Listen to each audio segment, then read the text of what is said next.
నమః శివాయ. తిరుమల తిరుపతి దేవస్థాన అనుబంధ ఆలయమైనటువంటి శ్రీ కపిలతీర్థ క్షేత్రమునందు వార్షిక బ్రహ్మోత్సవాల్లో భాగంగా 9వ రోజు ఉదయం పురుషామృగ వాహనం. ఈ పురుషామృగ వాహనంపై శ్రీ కామాక్షంబా సమేత కపిలేశ్వర స్వామి వారు అధిరోహించి భక్తుల్ని అనుగ్రహిస్తారు. అటువంటి పురుషామృగంపై స్వామివారిని దర్శిస్తే మనలో ఉన్నటువంటి అశుచి అనేటువంటి అజ్ఞానాన్ని పారదోలి శుచి అయినటువంటి జ్ఞానాన్ని స్వామివారు మనందరికీ ప్రసాదించాలని చెప్పి ప్రార్థిద్దాం.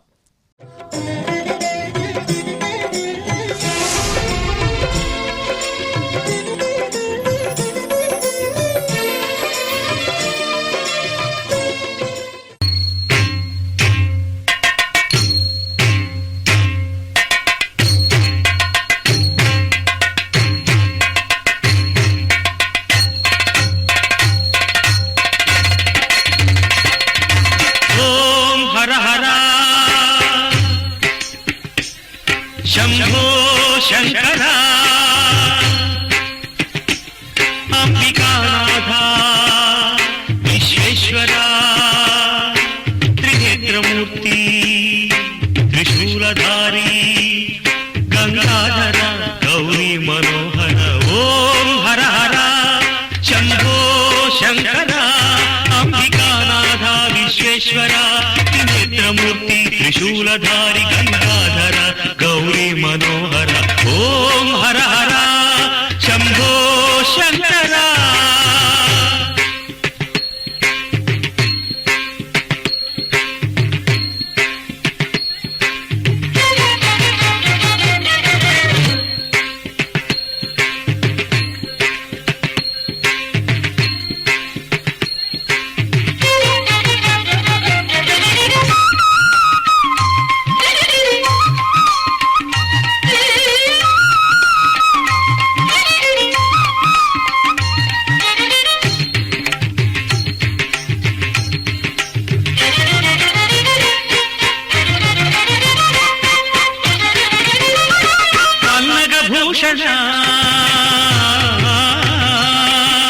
चंद्रकिरीट पन्नगभूषण चंद्रकिरीट नीलकंठधर नटराज कैलासवास कावुमो पुरहर कैलासवास कावुमो पुरहर नंदिवाहन नमो नमो नमो नमो नमो नमो ओम हर हर शंभो शंकर अंबिकानाथ विश्वेश्वर त्रिनेत्रमूर्ति त्रिशूलधारी गंगाधर गौरी मनोहर ओम हर हर शंभो शंकर.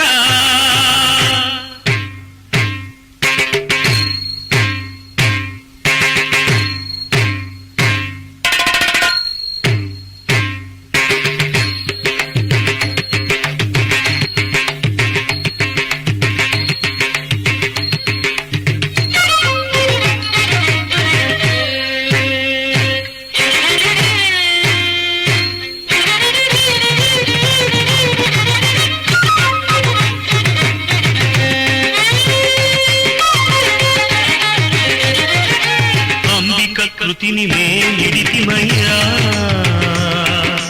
కల్పవృక్షమును మా కొసగుమయ్యా అంబిక కృతిని మేలిడితిమయ్యా కల్పవృక్షమును మా కొసగుమయ్యా మా సేవా భాగ్యము కాపాడుమయ్యా మా సేవా భాగ్యము కాపాడుమయ్యా స్తుతి మన్నించుమయ్యా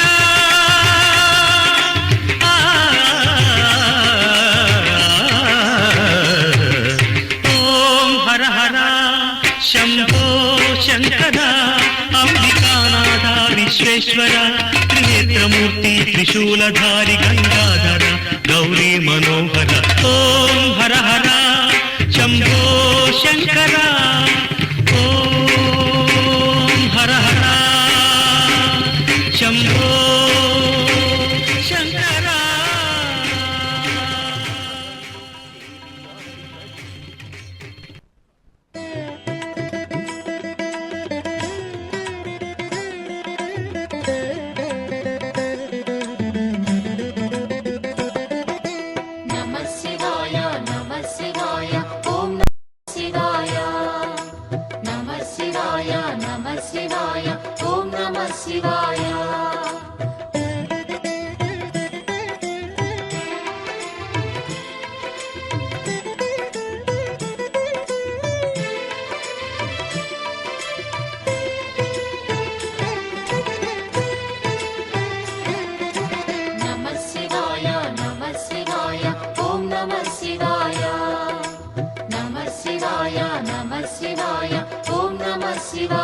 లోకపాలుని త్రినేత్రధారుని శివలీలలు అతి మధురం.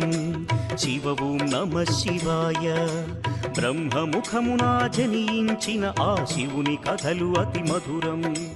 హర ఓం నమ శివాయ. శివ ఓం నమః శివాయ. హర ఓం నమః శివాయ. హర ఓం నమః శివాయ. శివ ఓం నమః శివాయ. కాలరథముపై శివశంకరుడు ఉగ్రరూపుడై కదిలి శివ ఓం నమ శివాయ. దేవలోకమే సంతసించెను త్రిపురాసుర సంహారం. హర ఓం నమ శివాయ. పుష్పం నమః శివాయ. పత్రం నమః శివాయ. ధూపం నమః శివాయ. దీపం నమః శివాయ. నమ శివాయ నమ శివాయ ఓం నమ శివాయ. నమ శివాయ నమ శివాయ ఓం నమ శివాయ.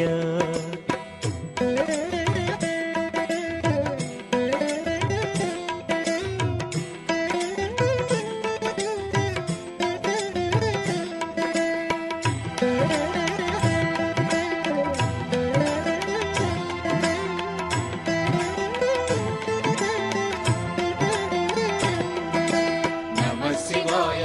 నమః శివాయ. ఓం నమః శివాయ. నమః శివాయ. నమః శివాయ. ఓం నమః శివాయ. హాలాహలమే పాల సంద్రము జన్మించిన ఆ క్షణము. శివ ఓం నమ శివాయ.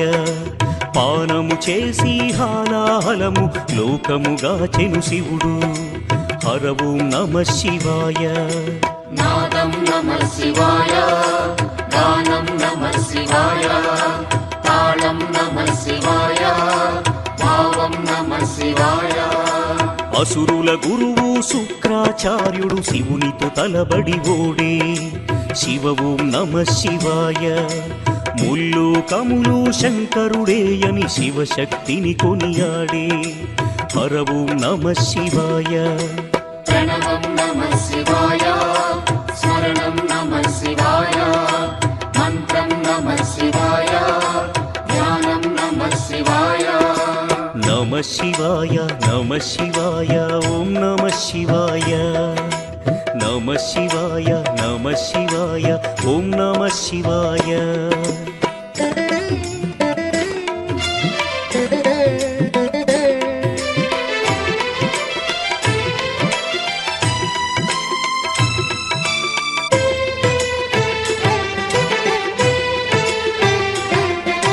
నమః శివాయ. నమః శివాయ. ఓం నమః శివాయ. నమః శివాయ. హర హర మహాదేవ శంభో శంకర ఓం నమ శివాయ.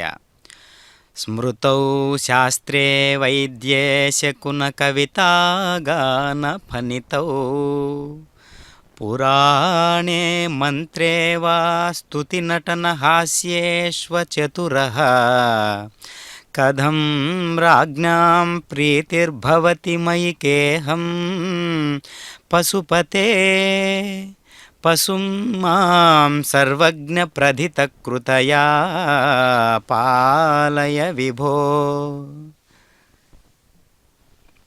కపిలేశ్వర స్వామి వారి యొక్క ఉత్సవమూర్తి అయినటువంటి పురుషామృగ వాహనంపై భక్తులకు దర్శనమిస్తూ ఉన్నారు పరమాత్మ శివుడు. కపిలేశ్వర స్వామి అంటేనే మనకు సాక్షాత్తు కైలాసంలో ఉండేటటువంటి ఆ అమృతగణాలు శివగణాలన్నిటితో కూడినటువంటి ఒక అసామాన్యమైనటువంటి శక్తి మనకు స్ఫురణకు వస్తూ ఉంటుంది కదా. అలాంటి దివ్యమైనటువంటి శక్తి నేడు కపిలేశ్వర స్వామిగా మనకు కపిల తీర్థం నుంచి దర్శనమిస్తూ ఉన్నాడు పరమాత్మ. అదిగో అత్యద్భుతమైనటువంటి పురుషామృగ రూపం అంటేనే స్వామివారి యొక్క పురుషుడు అంటే ఇక్కడ మగవాడు అని కాదు, దివ్యత్వాన్ని సంతరించుకున్నటువంటి వాడు, జగత్తును శాసించేటటువంటి లక్షణం కలిగినటువంటి వాణ్ణి శాసించేటటువంటి వాడు అంటే ఇక్కడ పురుషులకే పురుషుడవు అని అర్థం. ఇక్కడ పరమాత్మను అన్నమాచార్యుల వారు కూడా నీవు పురుషోత్తముడవు నేను పురుషాధముడను అనేటటువంటి కీర్తనతో వెంకటేశ్వర స్వామి వారిని కీర్తించారు కదా. అదేవిధంగా పురుషోత్తముడైనటువంటి కపిలేశ్వర స్వామి వారు అదే పురుష లక్షణాలను కలిగినటువంటి భక్తాగ్రేసరుడైనటువంటి పురుషమృగ రూపాన్ని ఒక తత్వ రహస్యంగా మనం భావన చేస్తే పురుషుడు అనేటటువంటి తత్వచింతనకు అనుకూలంగా ఉండేటటువంటి ఆ విధానాలన్నీ కూడా ఒక జీవిలో ప్రవేశింపజేస్తే ఆ గమనం ఎలా ఉంటుందో అది మనకిప్పుడు గోచరిస్తూ ఉన్నది.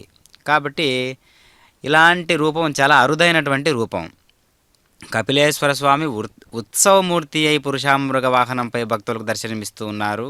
మానవ మస్తిష్కంలోని పశుత్వాన్ని నియంత్రించేటటువంటి పశుపతి పరమశివుడు. అందులో ఉన్న ఆంతర్యం అది. పశుత్వాన్ని హరించేటటువంటి వాడు, పశుత్వాన్ని హరింపజేసి దైవత్వాన్ని మేల్కొల్పేటటువంటి శక్తి కలిగినటువంటి వాడు పరమశివుడు. దేహధారులైనటువంటి స్థావర జంగమాలన్నీ కూడా పశువులే. పాశం చేత బంధింపబడేదాన్ని పశువు అంటారు కదా. పాశం చేత బంధింపబడేదాన్ని పశువు అంటారు కదా. మరి ఇక్కడ యమపాశము అంటూ ఉంటారు కదా. మరి యమపాశానికి బంధింపబడే వారందరూ మనుష్యులే కదా, జీవులే కదా, జీవులందరూ కూడా కదా. మరి వాళ్ళందరినీ పశువులు అంటారా అని అంటే పరమాత్మకు పశుపతి అనే పేరు ఎలాగో ఉన్నది. అంటే అప్పుడు జంతువునాం నరజన్మ దుర్లభం అనే మాట కూడా ఉన్నది కదా. కాబట్టి ఒక 2 కాళ్ళ జంతువు అనేటటువంటి వాడు మనుష్యుడు. కాబట్టి పాశానికి లొంగేటటువంటి ప్రతి ఒక్కడు కూడా పశుతత్వంతోనే ఉన్నాడు అని ఇక్కడ మనకు శాస్త్రవచనం తెలియజేస్తూ ఉన్నది. అంతేగాక వారికి ప్రభువైనటువంటి శివుడే పశుపతి. భక్తులు ఆ పశుపతికి తిరునీరాజనాదులు ఫలపుష్పాదులు సమర్పించి మనోనివేదం చేసుకుంటూ ఉంటారు. సర్వేశ్వర, నేను ధర్మశాస్త్రాలు తర్క విద్యలు అభ్యసించలేదు, భాషా వైదుష్యాలు లేవు, జ్యోతిష సంగీతాది వాంగ్మయాన్ని తెలుసుకోలేదు. అంతేగాక స్తోత్ర పాఠాలు వల్లించలేదు. లోకంలో పశువుల దిక్కు తెలియకుండా జీవనాన్ని సాగిస్తూ ఉన్నానే. దీనబాంధవుడైనటువంటి నీవే నాకు దిక్కు అని శరణాగతి భావంతో పశుపతిని కీర్తిస్తూ ఉన్నారు. అలాంటి పరమాత్మ పశుపతి అంటేనే మొత్తం జీవులందరినీ కూడా ఉద్ధరించేటటువంటి వాడు, పరిపాలన చేసేటటువంటి వాడు, పురుషుడు అనేటటువంటి అర్థంతో వెలుగుతూ ఉన్నటువంటి స్వరూపమే శ్రీ కపిలేశ్వర స్వామి. అదిగో కామాక్షి అమ్మవారి సమేతంగా పరమశివుడు కపిలేశ్వర స్వామి అభయహస్తంతో చక్కగా దివ్యలోకాలనే వెలిగించేటటువంటి సూర్యచంద్రాదులనే వెలిగించేటటువంటి పరమాత్మ నేడు మనకు దర్శనమిస్తున్నారు. అదేవిధంగా నందివాహనములు, గజవాహనములు, ఆ ఇరు గజవాహనాలు కూడా చక్కగా ఎంతో దివ్యత్వాన్ని ప్రకాశింపజేస్తూ చక్కగా నామాలను ధరించి మన కోసం గమనాన్ని సామజ వరగమనుడైనటువంటి పరమాత్మ యొక్క ఆదర్శవంతమైనటువంటి గమనం ఏ విధంగా ఉండాలో సూచిస్తూ ఉన్నాయి. అదేవిధంగా ఎంతో రాజసోపేతంగా టీవీగా కూర్చున్నటువంటి ఆ విధానాన్ని చూస్తే పరమాత్మ లోకాలన్నింటినీ వెలిగించేటటువంటి రాజసం ఎలా ఉంటుందో అలా మనకు ఉట్టిపడుతూ ఉన్నది స్వామివారి యొక్క దివ్యమైనటువంటి అలంకరణ పూర్ణమైనటువంటి స్వామివారి యొక్క తేజస్సు.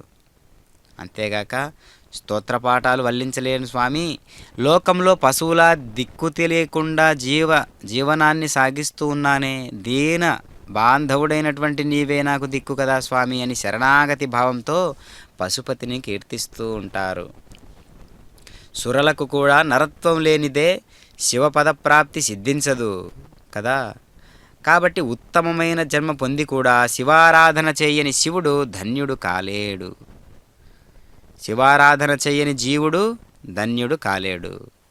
కాబట్టి శివ అనే శబ్దానికి అర్థం ఏంటి అంటే శుభాన్ని కలిగించేటటువంటి వాడు, శుభస్వరూపుడు, శుభాలకు సంకేతంగా ఉండేటటువంటి వాడు.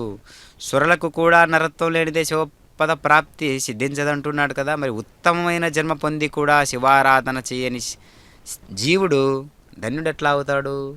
కాబట్టి పరమాత్మ యొక్క హృదయారవిందములను, పరమాత్మ యొక్క దివ్యమైనటువంటి పాద పద్మములను మన హృదయం వైపు నడిపించేటట్లుగా, మన హృదయమందు ప్రతిష్ఠించుకునేటట్లుగా మనం భావన చేయాలి. అలా చేసినప్పుడు ఆ భక్తుణ్ణి పరమశివుడు ఎంతగానో ప్రీతిపాత్రత పొందినటువంటి వాడై రక్షించేటటువంటి బాధ్యత తాను స్వీకరిస్తాడు. కాబట్టి అనన్యా చింతయంతో మాం యోజనా పర్యుపాసతే, నిరంతరము ఎప్పుడు కూడా భగవంతుణ్ణి చింత చేసేటటువంటి వాడి యొక్క యోగక్షేమాలను నేనే చూస్తున్నాను అని పరమాత్మ వాగ్దానం కదా. మరి ఆ వాగ్దానానికి కట్టుబడి ఉంటాడు కదా మరి పరమాత్మ. అది మనం విశ్వసించాలి. ఎంత విశ్వసించాలి అంటే భాగవతోత్తములందరూ కూడా ఎంత విశ్వసించారో అంతలా. భక్త మార్కండేయుడు ఎంత విశ్వసించాడో అంతలా తిన్నడు. భక్త తిన్నడు ఎంతలా విశ్వసించాడో అంతలా. కాబట్టి అనంతమైనటువంటి విశ్వాసానికి పాత్ర పొందేటటువంటి పరమాత్మ, సమస్త విశ్వాసాలకు నెలవైనటువంటి పరమాత్మ, సమస్త వాంగ్మయాలకు ఆదర్శవంతమైనటువంటి వాడు, వాంగ్మయాలకు కూడా దొరకనటువంటి పరమాత్మను మనం చూస్తూ ఉన్నాం, కీర్తిస్తూ ఉన్నాం. చక్కగా శ్రీ కపిలేశ్వర స్వామివారి వార్షిక బ్రహ్మోత్సవాలలో చక్కగా లయ వాయిద్యాలను మనం చూస్తూ ఉన్నాం. అంతేగాక అందులో ఉన్నటువంటి ఆంతర్యాన్ని మనం గ్రహించినట్లయితే పరమాత్మ యొక్క స్వరూపం ఎలా ఉంటుందో అలా శివస్తు భగవాన్ స్వయం రూపం అన్నట్లుగా కైలాసంలో పురుషమృగారూపారూఢుడైనటువంటి పరమాత్మను ఏ విధంగా మనం చూడగలుగుతామో అది ఊహకే అందనటువంటి ఒక వైనంగా గోచరిస్తూ ఉంటుందో అలాంటి పరమాత్మ నేడు కూడా మనకు చక్కగా గోచరిస్తూ ఉన్నాడు. పరమాత్మ యొక్క దివ్యమైనటువంటి అణువణువు పులకరింపజేసేటటువంటి తత్వం శివతత్వం. శరీరంలో ఉన్నటువంటి ప్రతి అణువు కూడా ఎంతో సుదీర్ఘమైనటువంటి ఆనందదాయకమైనటువంటి సద్వస్తువుగా మనకు గోచరిస్తూ ఉండాలి. అది పరమాత్మ యొక్క దివ్యమైనటువంటి స్వరూపం. అంతేగాక పశుత్వం నుంచి సుగతిని పొందాలంటే శివారాధన సోపానమవుతూ ఉన్నది. శివోహం అన్న అద్వైత సిద్ధికి, పరతత్వ లబ్ధికి శివపద ధ్యానాసక్తులై కపిల తీర్థ క్షేత్రానికి తరలివస్తారు. భక్త బృందాలు పురుషామృగ వాహనంపై ఉన్న స్వామిని దర్శించి నమస్కరిస్తారు. శివుడు పాశాలతో పట్టి జీవులను పశువుల్లా నడిపిస్తూ ఉన్నాడు. పశుపాసు పతిజ్ఞానం జ్ఞానమిత్యభిధీయతే అని శివపురాణం చెబుతూ ఉన్నది కదా. శివుడు తాను బంధించబడ్డానికి అంటే తాను బంధించబడ్డానని తెలుసుకున్నప్పుడే ముక్తికి తాపత్రయపడతాడు. జీవునికి ఉండవలసినటువంటి ముఖ్యమైనటువంటి లక్షణం ఏంటి అంటే నేను ఒకరి చేత బందీనై ఉన్నాను, ఒకరికి బంధించబడి ఉన్నాను అని భావన చేయాలి. అలా చేసినప్పుడు మాత్రమే తాను అప్పుడు ముక్తి గురించి ఆలోచిస్తాడు. అంటే నేను ఒకరి చేతిలో బందీగా ఉన్నప్పుడు ఆ బంధ విముక్తి జరగాలి అనేటటువంటి భావనతో కదా చూస్తాడు జీవుడు అనేటటువంటి వాడు. అందుకు ముందు నేను బందీని అనేటటువంటి భావనను అంగీకరించాలి. అలా అంగీకరించినప్పుడు మాత్రమే పరమాత్మ యొక్క తత్వం, దివ్యమైనటువంటి ఆదర్శవంతమైనటువంటి ఆ అనుగ్రహ భాసనం మనకు కలుగుతుంది. అంతేగాక జీవుడు తన చేతిలోని మాయాపాశాలను తొలగిస్తాడు. ఎవడు? శివుడు. అంటే ఇక్కడ జీవుడే శివుడుగా, శివుడే జీవుడుగా ఉన్నాడు అనేటటువంటి స్పృహ మనకు కలగనంత వరకే ఇది మనుష్య శరీరం, ఇది పశు శరీరం, ఇది దైవ శరీరం, ఇది విగ్రహం, ఇది ఉత్సవ విగ్రహం, ఈ లక్షణాలన్నీ, ఈ భావజాలన్నీ ఎప్పుడు అంటే మనం జీవుడికి శివుడికి అభేద స్థితి లేదు అనేటటువంటి ఒక భావనకు రాక మునిపే ఇవన్నీ జరుగుతూ ఉంటాయి మనకు. కాబట్టి మనకంటే స్వచ్ఛమైనటువంటి భావజాలాలు పశువులలో ఉన్నాయనుకోండి, అప్పుడు ఆ భావమే గొప్పది కదా.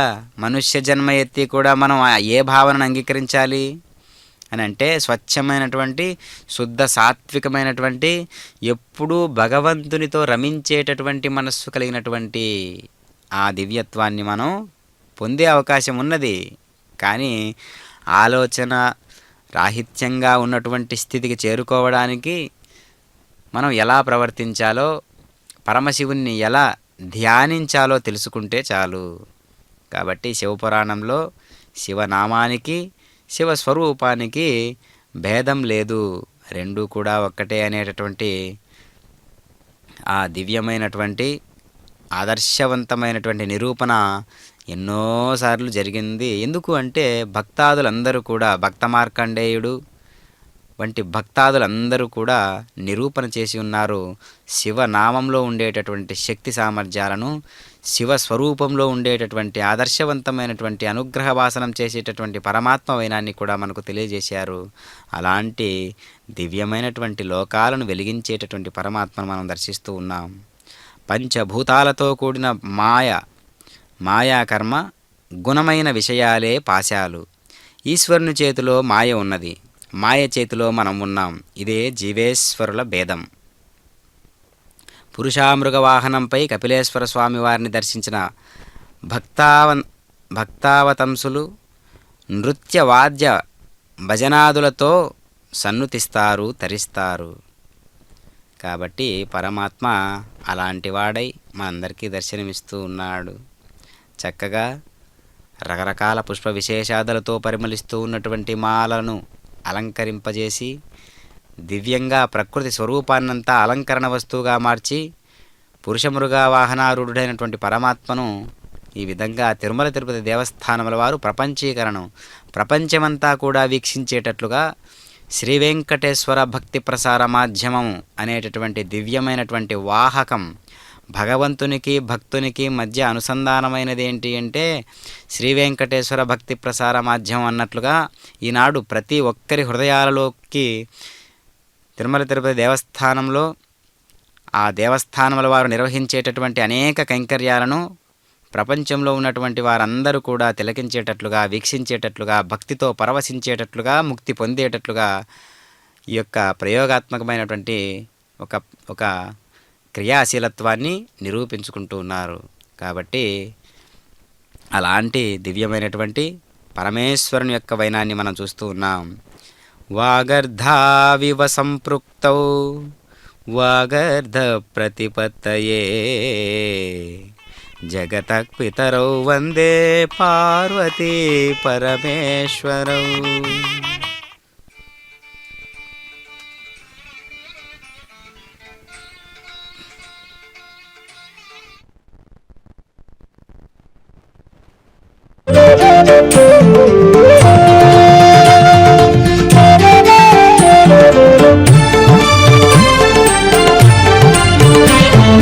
नमः शिवाय नमः शिवाय गंगाधर हर नमः शिवाय नमः शिवाय नमः शिवाय गंगाधर हर नमः शिवाय ओम नमः शिवाय नमः शिवाय गंगाधर हर नमः शिवाय नमः शिवाय नमः शिवाय गंगाधर हर नमः शिवाय.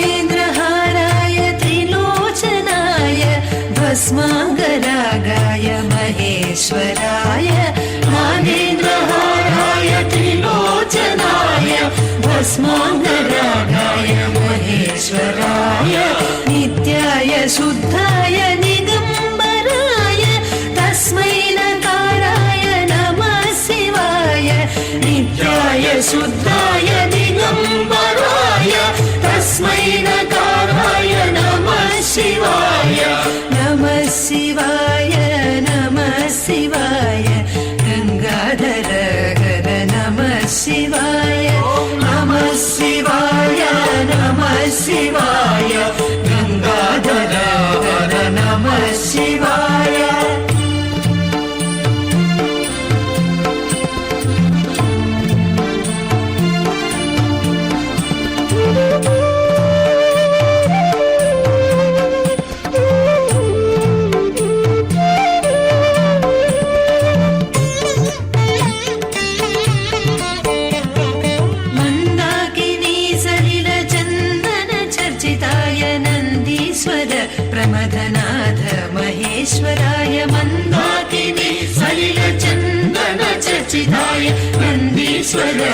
नाथनाथ महेश्वराय मन्दारमुख्य बहुपुष्प सुपूजिताय तस्मै मकाराय नमः शिवाय मन्दारमुख्य बहुपुष्प सुपूजिताय तस्मै मकाराय नमः शिवाय नमः शिवाय नमः शिवाय गंगाधर हर नमः शिवाय नमः शिवाय नमः शिवाय गंगाधर हर नमः शिवाय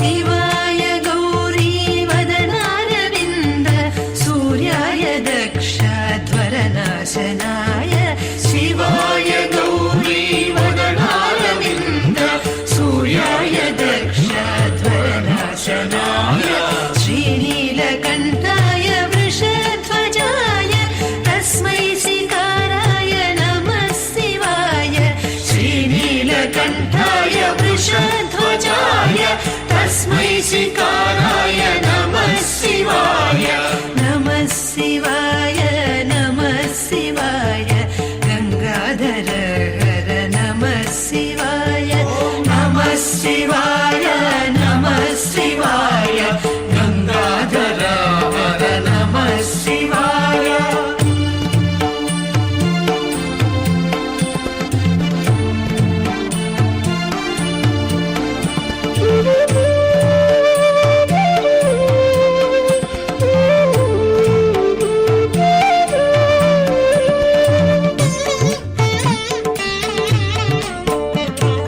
वसिष्ठ कुम्भोद्भव गौतमादि मुनीन्द्र देवार्चित शेखराय वसिष्ठ कुम्भोद्भव गौतमादि मुनीन्द्र देवार्चित शेखराय चन्द्रार्क वैश्वानर लोचनाय तस्मै मकाराय नमः शिवाय चन्द्रार्क वैश्वानर लोचनाय तस्मै मकाराय नमः शिवाय नमः शिवाय नमः शिवाय गंगाधर हर नमः शिवाय नमः शिवाय नमः शिवाय गंगाधर हर नमः शिवाय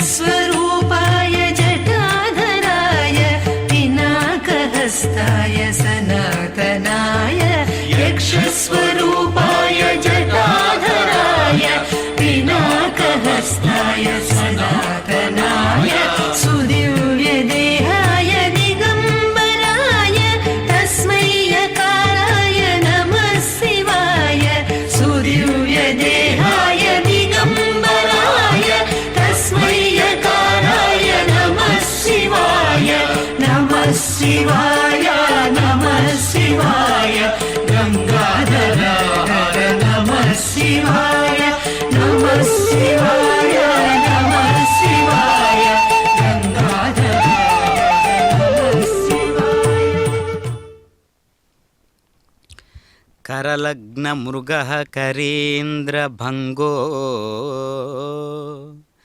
घनशार्दूलविखण्डनोस्तजन्तुः गिरिशो विशदाकृतिश्च चेतः कुहरे पञ्चमुखोऽस्ति मे कुतोभिः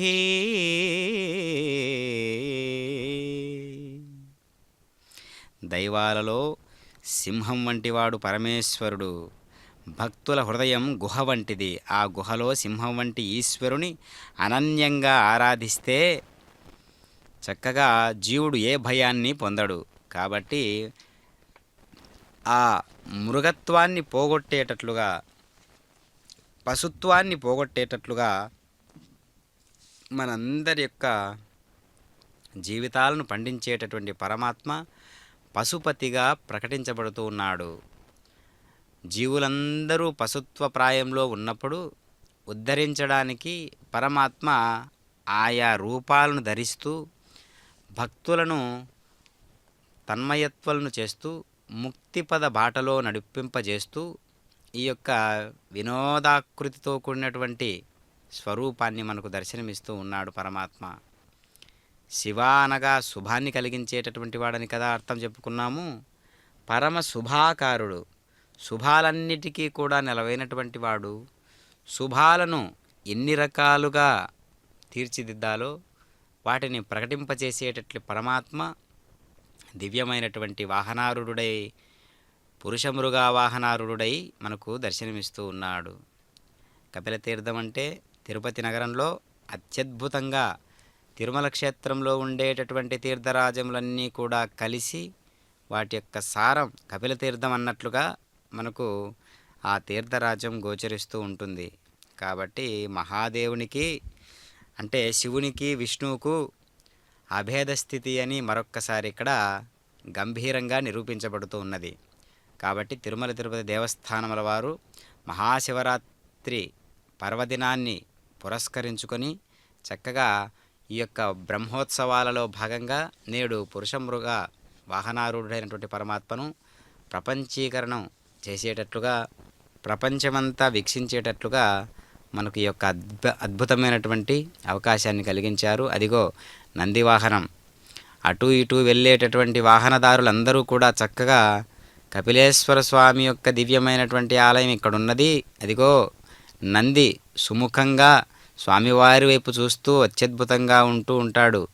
ఆ నందీశ్వరుని యొక్క ప్రదక్షిణ చేస్తూ ఒక్కసారి స్వామివారిని దర్శనానికి వెళ్ళినప్పుడు నంది యొక్క అనుగ్రహం కూడా అందరికీ కలిగి స్వామివారి యొక్క దివ్యమైనటువంటి అనుగ్రహ భాసనం కూడా మనకు తొందరగా లభించేటటువంటి అవకాశం మనకు కలుగుతూ ఉంటుంది.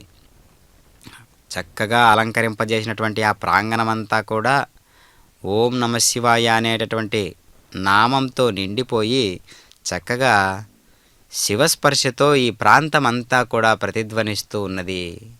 కాబట్టి మనస్సు ఎంత నిర్మలంగా స్వచ్ఛంగా ఉంటుందో, స్వచ్ఛమైనటువంటి మనస్సు, స్వచ్ఛమైనటువంటి భావనలన్నీ కూడా నిర్మలమైనటువంటి హృదయాన్ని పండించడానికి పరమాత్మ అక్కడ తిష్ట వేసుకొని కూర్చుంటాడు. కాబట్టి పవిత్రమైనటువంటి మనస్సు, నిర్మలమైనటువంటి మనస్సు, స్వచ్ఛమైనటువంటి మనస్సే మన జీవిత ధ్యేయంగా భావించినట్లయితే మనలో పరమాత్మ ఆవాహన చెంది ఉంటాడు.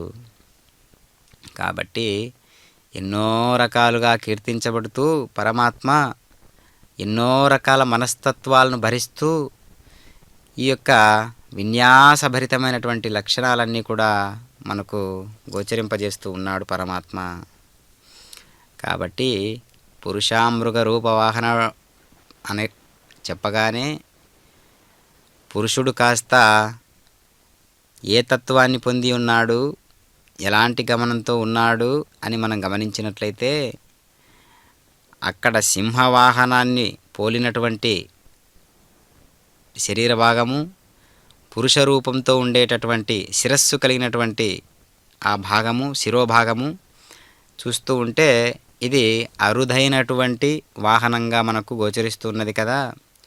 కాబట్టి ఎంతో గంభీరమైనటువంటి వాహనాన్ని ఎక్కినటువంటి వాడు పరమాత్మ. కాబట్టి పరమాత్మకేమి లోటు, ఏ భావన తలుచుకుంటే, పరమాత్మ ఏ సంకల్పం అనుకుంటే, పరమాత్మ ఏ ఆలోచన చేస్తే అది అలా జరిగిపోతూ ఉంటుంది కదా. మరి మామూలు మానవ మాత్రులైనటువంటి మనం అలా సాధ్యం కాదు కదా. అంటే ఆ పరమాత్మ గురించి ఏ ఆలోచన చేసినా, ఏ సంకల్పం చేసినా అది పరమాత్మకే ప్రవర్తించేటట్లుగా కొనసాగుతూ ఉంటుందన్నమాట. కాబట్టి అలాంటి పరమాత్మకు మనందరం కూడా ఎప్పుడూ కూడా భక్తిపూర్వకమైనటువంటి శిరస్సు వంచి నమస్కరించేటటువంటి ఆ ప్రణామాలు ఎప్పుడూ కూడా సమర్పిస్తూ ఉండాలి. శ్రీ కపిలేశ్వర స్వామి వారి యొక్క దివ్యమైనటువంటి వాహనంగా, పురుషామృగ వాహనంగా ఈనాడు మనకు దర్శనమిస్తూ ఉన్నాడు పరమాత్మ వాహనారూఢుడై. అదిగో ప్రకృతి మొత్తం అంతా కూడా పులకరించేటట్లుగా ఎంతో నిర్మలమైనటువంటి భావనతో అలా చూస్తూ ఉన్నది ప్రకృతి. జరిగేటటువంటి విన్యాసభరితమైనటువంటి కైంకర్యాన్ని చూస్తూ ఇక్కడ అర్ధనారీశ్వర తత్వాన్ని మనం అర్థం చేసుకోవాలి. అర్ధనారీశ్వర తత్వము అంటే కనిపించేటటువంటి ప్రతి వస్తువు, కనిపించేటటువంటి ప్రకృతి స్వరూపమంతా కూడా అమ్మవారి స్వరూపమే. అందులో వసిస్తూ కనిపించకుండా కదిలిస్తూ ఉండేటటువంటి పరమాత్మ శక్తి సామర్థ్యమే ఇక్కడ పురుషతత్వం. అదే అర్ధనారీశ్వర తత్వము. కాబట్టి మనం కనిపించేటటువంటి ప్రతి ప్రకృతిలోనూ పరమాత్మను దర్శించగలిగితే అది ఎలా గోచరిస్తూ ఉంది అనంటే, ఆ ప్రకృతి స్వరూపమైనటువంటి అమ్మ యొక్క అనుగ్రహ భాసనం కనిపించకుండా కదిలిస్తున్నటువంటి అయ్యవారి ఆశీస్సులతో జరుగుతుంది. కాబట్టి కనిపిస్తూ ఉన్నాయి శరీరాలన్నీ కూడా, మరి పురుషుడు కనిపించలేదే అని మనం భావన చేస్తే, కనిపించేటటువంటి స్వరూపం అమ్మ స్వరూపమైతే కనిపించే వస్తువు కదలడానికి కారణమైనటువంటి వాడు కదా పురుషుడు. కాబట్టి కనిపించేది, కనిపించకుండా కదిలించేది రెండు కూడా అర్ధనారీశ్వర తత్వాన్ని పట్టించడానికి, అర్ధనారీశ్వర తత్వం మనందరికీ అర్థం కావడానికే ఈ రకమైనటువంటి భావనలన్నీ కూడా మనం చేస్తూ ఉండాలి. కాబట్టి సద్విచారణ సద్వస్తువు అంటారు. ఎప్పుడూ కూడా విచారణ బుద్ధితో మనం ఉండాలి. ఎప్పుడూ కూడా మనల్ని మనం విమర్శించుకుంటూ ఉండాలి, విచారించుకుంటూ ఉండాలి. ఇదే సాధన యొక్క కోణాలు. ఎప్పుడైతే అంతర్ముఖులమై మనలోకి మనం ప్రవేశించి విచారణాత్మకమైనటువంటి బుద్ధితో ఆలోచిస్తే ఒక సత్శీలత అనేటటువంటి ఒక గొప్పదైనటువంటి పాకం మనకు కనిపిస్తూ ఉంటుంది. కాబట్టి సత్శీలత వల్ల ఎన్నో దివ్యమైనటువంటి భగవంతున్నే లొంగదీసుకునేటటువంటి, భగవంతున్నే మన వశం చేసుకునేటటువంటి అవకాశం ప్రతి ఒక్కరికి గలదు. ఎందుకంటే భక్తపరాధీనుడు కదా పరమాత్మ, భక్తవత్సలుడు కదా పరమాత్మ, భక్తికి మెచ్చి పులకరించేటటువంటి వాడు కదా పరమాత్మ. అలాంటి పరమాత్మ పురుషమృగవాహనారూఢుడై కపిలేశ్వర స్వామి మనకు దర్శనమిస్తూ ఉన్నాడు. చక్కగా మనం స్వామివారికి ఏది సమర్పించాలి? పత్రం పుష్పం ఫలంతో ఏమా అని అంటే మనస్సు, అన్నింటికంటే గొప్పదైనటువంటి మనస్సును స్వామివారికి అర్పించాలి. అన్నింటికంటే గొప్పదైనటువంటి మనస్సును స్వామివారికి అప్పగించినప్పుడే మిగిలిన వస్తువులను మనం అప్పగించకపోయినా స్వామివారు చక్కగా మనస్సును స్వీకరిస్తాడు, మనోనాథుడు. అందుకనే మనందరి యొక్క హృదయాలను ఎప్పుడెప్పుడు గెలుచుకుంటాడా అని అనుకోవాల్సిన అవసరం ఎవరికి ఉండాలి? జీవునికి ఉండాలి. నా హృదయం స్వామివారు ఎంతో ఆకర్షణీయంగా రాజ్యమేలుతున్నటువంటి వాడు కదా, కాబట్టి ఈ హృదయాన్ని పరమాత్మ హృదయంలో లీనం చేయాలి అనేటటువంటి భావన జీవుడు చేస్తూ ఉండాలి. కాబట్టి పరమాత్మ హృదయాన్ని మనం గెలుచుకోవాలి, మనం మెప్పించాలి, మనం మెప్పు పొందేటట్టుగా పరమాత్మ కీర్తిస్తూ ఉండాలి. ఎప్పుడూ నిరంతరం సద్భక్తి అనేటటువంటి సద్వస్తువుతో పరమాత్మను ఎప్పుడూ కూడా పరికిస్తూ ఉండాలి. ఎప్పుడు కూడా పరమాత్మ వైపు అడుగులు వేయాలంటే మనలో త్యాగశీలత్వం కూడా ఉండాలి. త్యాగ గుణం కూడా ఉన్నప్పుడు మాత్రమే మనకు అర్థమవుతూ ఉంటుంది ఈ దివ్యమైనటువంటి అందమైనటువంటి భక్తి విన్యాసభరితమైనటువంటి సాహిత్యం. కాబట్టి అదిగో పచ్చని చెట్ల నడుమ చక్కగా ఆకాశం నుంచి గంగాజలం ఈ విధంగా సాగిపోతూ ఉన్నదా అన్నట్లుగా కపిలతీర్థం ఉంటుంది. ఓం నమఃశివాయ, ఓం శివాయ నమః అనేటటువంటి నామోచ్చారణతో దివ్యంగా భక్తాదులందరూ కూడా స్వామివారి దర్శనాన్ని విజయవంతంగా దర్శించుకొని మనకు ఈ విధంగా రక్షణ ఇస్తూ ఉంది. హర హర మహాదేవ శంభో శంకర. ఓ